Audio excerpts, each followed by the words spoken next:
Hello friends, welcome to my channel. Hope you all are doing well because it's a tough time.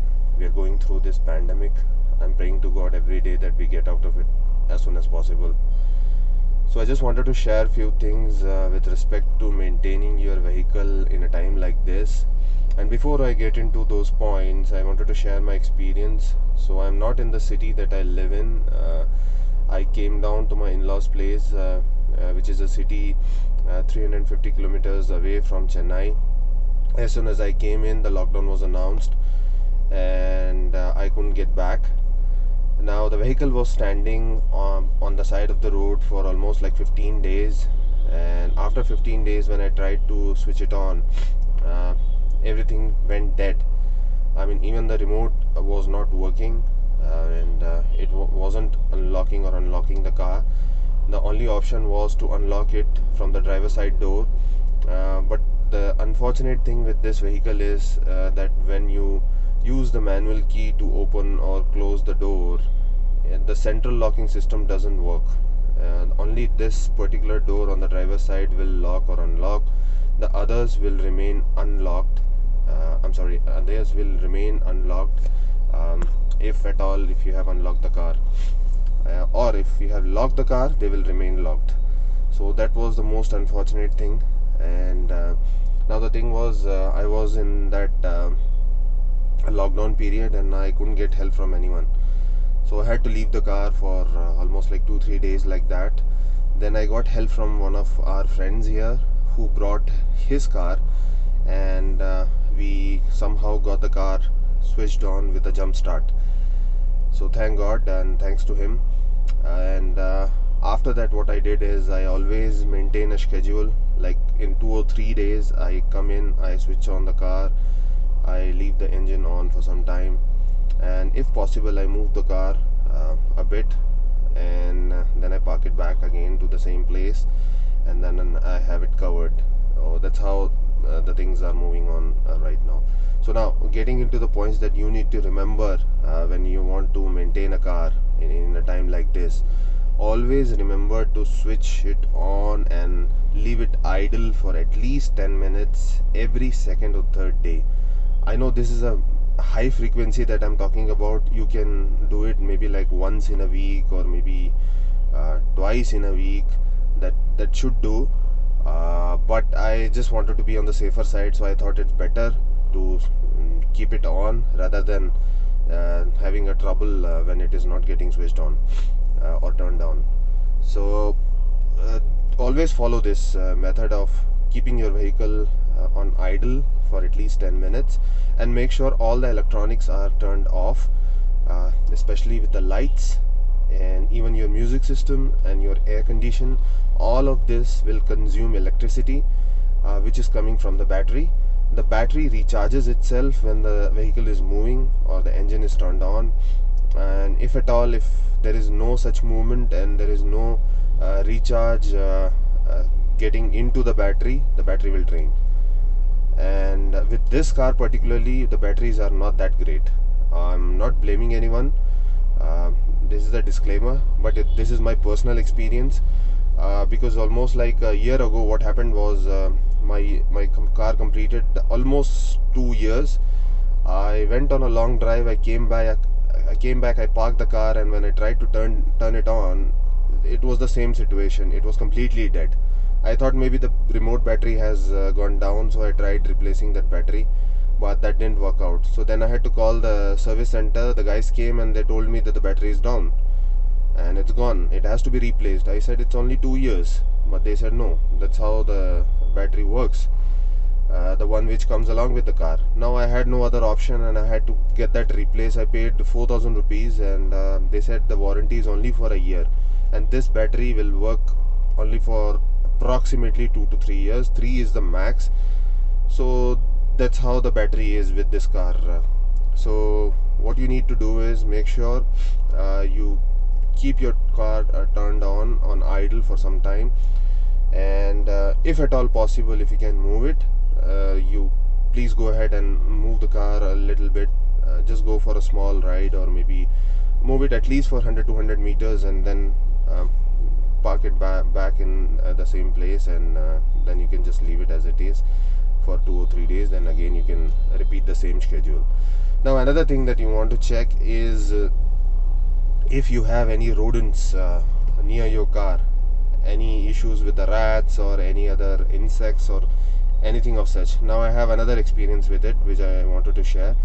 Now since the car was parked on the roadside, a fine day when I tried to just keep it on for some time, I was just checking the reverse gear. I have this reverse parking camera installed aftermarket. Again guys, I don't recommend any of these modifications, but I had a need, so I had to do it, and this is my personal opinion and personal suggestion.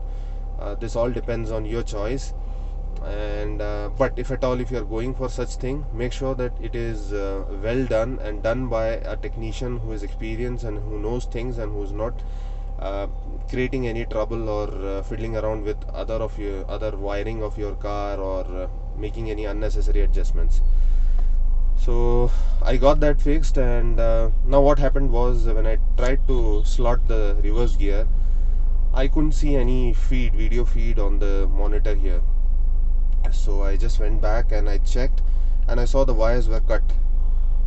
So I thought maybe somebody played, because it didn't look like it's cut by any rodent or anything of that sort. It just seemed as if someone has just cut the wires using a blade or something of that sort. That's how the wires were looking. So I went to the service station, and not actually the service station, it's an aftermarket service station, and I got that fixed. I came back, and then I just parked the car for a day or two. Again, when I came back and saw, it was the same thing.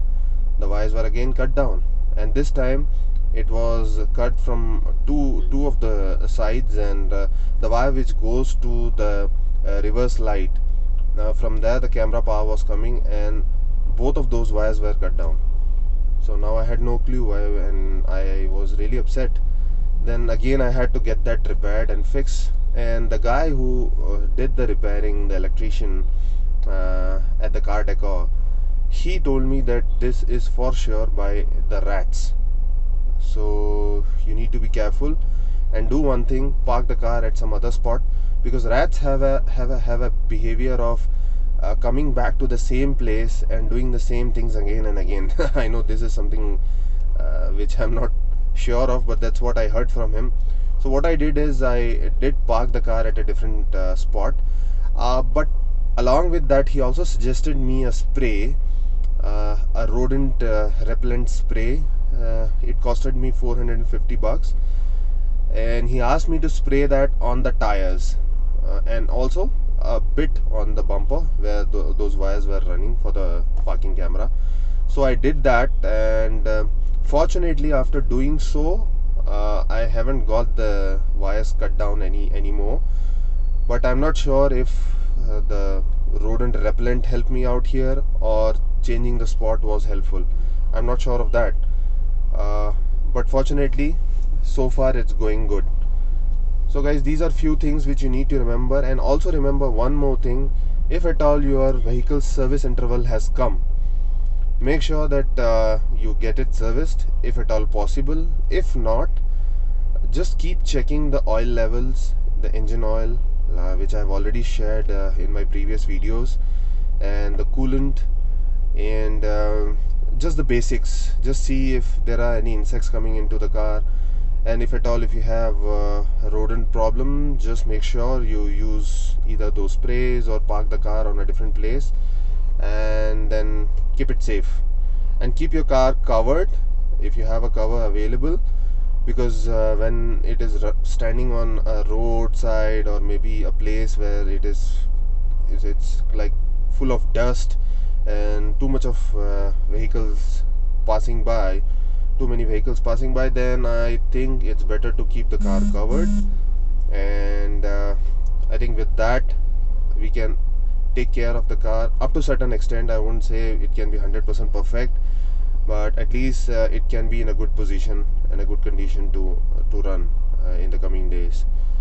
So that's all for today, guys. I'll try to come up with more videos. I know this is not the right time, but I'll just try to come up with some more useful and informative videos which will help you out in certain scenarios. And thanks again, guys. Stay safe and wear a mask whenever you are coming out, and keep your hands clean, wash them frequently, and use sanitizers, and just stay safe and keep your family safe. Praying to God again to end this pandemic as soon as possible. Thanks, guys, and meet you again in my next video. Bye.